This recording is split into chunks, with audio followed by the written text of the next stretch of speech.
Isimo somnotho sasivele sibheda kakhulu ngenkathi kuhlasela igciwane i-COVID-19 ngoMarch. Isinqumo sikahulumeni sokumemezela isimo senhlekelele ezweni nokuvala ezomnotho senza izinto zabheda kakhulu nakuqala.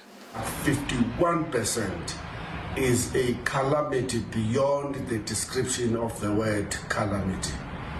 What we're going to see following this is a job loss bloodbath that will be something we've never experienced. Already economists are predicting that we may see a 38% unemployment rate.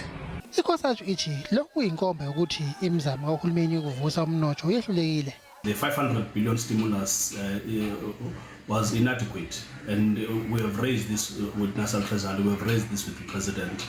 If you look at what is happening here, we have a situation where the manufacturing sector is not given the necessary support. I mean, it has declined by 75%. This was always going to be the net result of implementing one of the most stringent lockdowns in the world.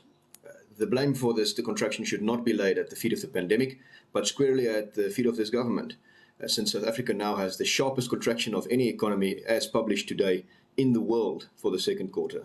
South Africa's economy was not in a good space going into this, already being in recession, and our government should have been focusing on opening the economy as soon as possible, rather than staying on an indefinite lockdown until 160 plus days later. Isimo somnotho sesiqala ukusimama kancane njengoba ukuvalwa kwezwe sekuxekisiwe kwaba izingeni i-stage 2 lockdown.